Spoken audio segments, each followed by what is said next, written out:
अस्सलाम वालेकुम।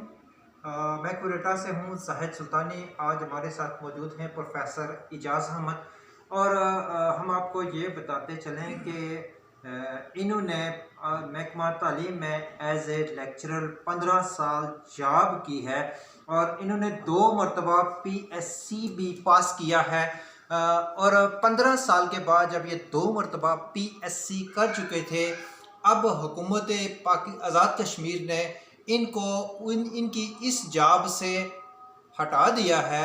और इसका जब इन्होंने जवाज़ महकमा को पेश करने का पूछा कि इसकी क्या रीज़न है, तो फिर इनको मुख्तलिफ हीले बहानों से इनको टरकाया गया, इनका टाइम ज़ाया किया गया। अब ये ओवर एज भी हो चुके हैं।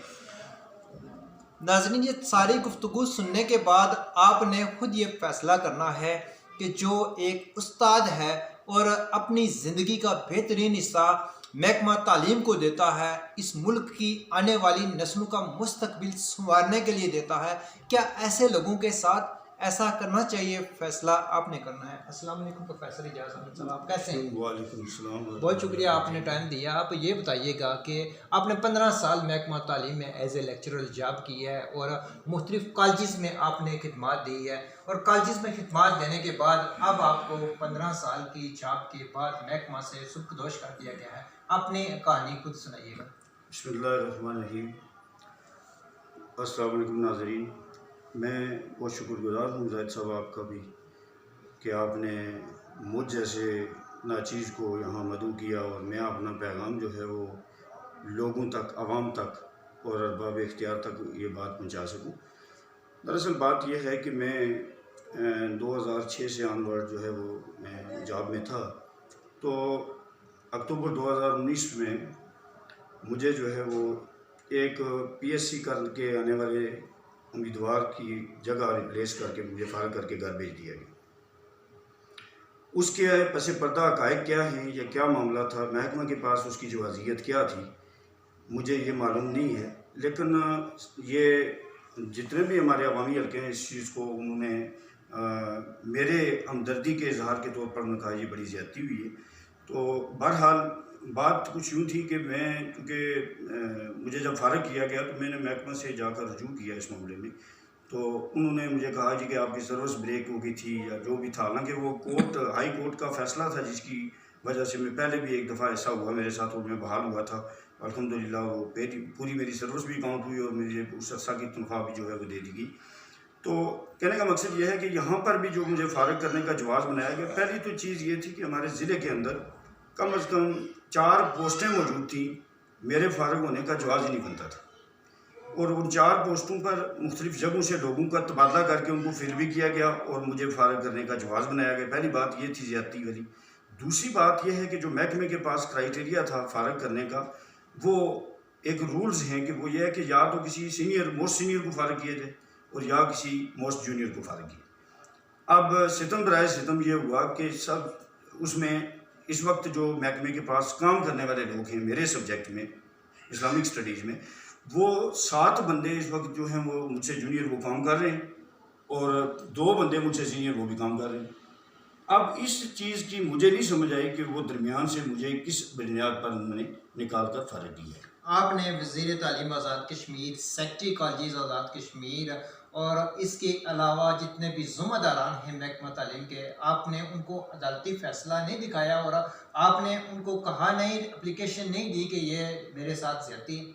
जी, मेरे पास उसका जवाब मौजूद था। अल्हम्दुलिल्लाह मेरे पास पूरी फ़ाइल मौजूद थी। वो उस फ़ाइल की रोशनी में जो फ़ैसला था उसकी कापी और फिर जो बहाली का मेरा ऑर्डर था उस वक्त का, उसमें ये बाकायदा मेंशन था कि लिखा हुआ था कि अदालत आलिया के हुक्म की रोशनी में बहाल किया जाता है। तो उस बुनियाद पर जब मुझे बहाल किया गया, वो मैंने बाकायदा जो है वो महकमे के पास सारी चीज़ मौजूद थी। यानी फ़ाइल तो हमारी वहाँ मौजूद होती है, हर किस्म के ऑर्डर्स मौजूद होते हैं जो भी है। तो जब सारा कुछ मौजूद था, उस पर जो वज़ीर तालीम हैं उन्होंने नरम गोशा अख्तियार किया और उन्होंने ये कहा जी DPI साहब को कि आप ऐसा करें कि इनका जो है वो तजवीज़ बने। वो मेरी तजवीज़ बन भी गई। मीरपुर पोस्ट ग्रेजुएट कॉलेज के लिए मेरी तजवीज़ बनी। वो उसको तकरीबन वो यानी 27 जनवरी 2020 की वो तजवीज़ सेक्रेटरी एजुकेशन कॉलेजेस जो हैं उनकी मेज़ पर पड़ी हुई। और उसको सिर्फ मंजूरी के लिए मिनिस्टर साहब के पास जाना था, जो इसके बाद मुझे नोटिफिकेशन के जरिए बहाल करके मुझे हाजिरी की का कहा। क्या हल्का क्वेटा के मिनिस्टर या मिनिस्टर एजुकेशन? नहीं, उसमें मैं समझता हूँ कि हमारे जो हल्का के मिनिस्टर हैं उनकी सरासर सुस्ती उनकी है, क्योंकि हमारे ज़िम्मेदार या हमारी नुमाइंदगी करने के लिए वो गए हैं। हमारा जो वज़ीर तालीम जो हायर एजुकेशन के हैं उनसे हमारा तो कोई झगड़ा नहीं था, ना महकमे के साथ कोई झगड़ा था। अब वहाँ डिफेंड किसको करना था वो मुझे नहीं पता। वो अपने हमारे जो हल्का के मौसूफ वज़ीर बरक़ियात हैं इनको डिफेंड करना था। यानी कि आपकी जॉब से सुब्कदोश करने में ये यहाँ से जो मुंतखब मेंबर असम्बली हैं जो मौजूदा वज़ीर बरक़ियात हैं उनका किरदार है? जी, इनका किरदार इस हद तक ज़रूर है कि इन्होंने फ़ोन भी किया मेरी खातर वज़ीर तालीम को, और उन्होंने मतलब इस हवाले से रिस्पॉन्स दिया जी कि मैं कर दूँगा, लेकिन कुछ नहीं हुआ। उसकी बुनियादी वजह मैं ये कह सकता हूँ कि जो हमारे वज़ीर बरक़ियात हैं इनके जो राब्ता ऑफिसर हैं उनकी, मैं कह सकता हूँ कि उनका और राजन साहब का जो आपस में बयानिया था वो मुख्तलिफ था। जी।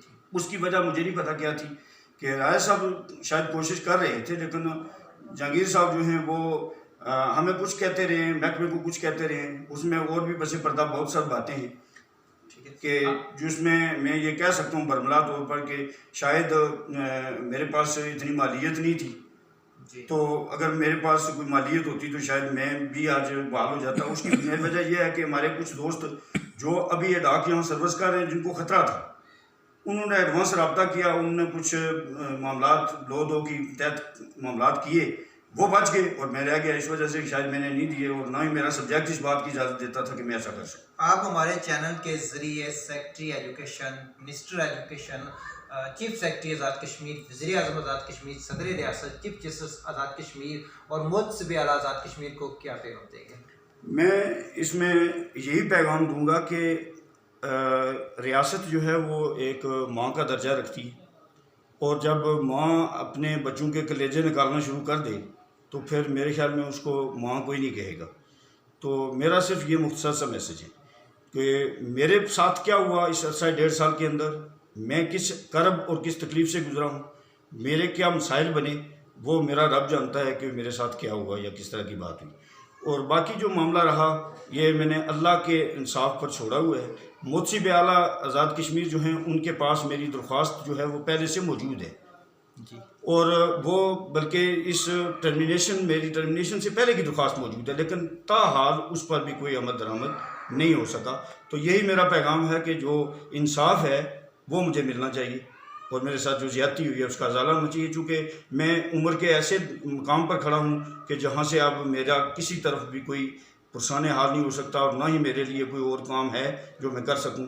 और यही एक पैगम्बराना पेशा था जिसको मैंने अपनाया था, और इस पर अल्हम्दुलिल्लाह मैं पूरा उतरने की कोशिश भी मैंने की, अच्छे नताइज भी हासिल किए, और बिल आखिर उसका नतीजा मुझे ये मिला कि मुझे फ़ारग करके घर भेज दिया। जी नाज़रीन, फ़ैसला तो आपने करना है। हमने महकमा तालीम के साथ वाबस्ता 15 साल अपनी ज़िंदगी का खूबसूरत साथ देने वाले प्रोफेसर मिर्ज़ा एजाज़ अहमद साहब की गुफ्तगू आपको सुनाई। फ़ैसला अरबाब अख्तियार ने करना है। हमारा मकसद मज़लूम लोगों की और माशरे के पिसे हुए लोगों की और जिनके साथ ज़्यादती होती है उनकी आवाज़ को अरबाब अख्तियार और हुकाम बाला तक पहुँचाना है। तारक ज़ैद सुल्तानी को खरीटा से दीजिए इजाज़त। फ़ी अमानिल्लाह।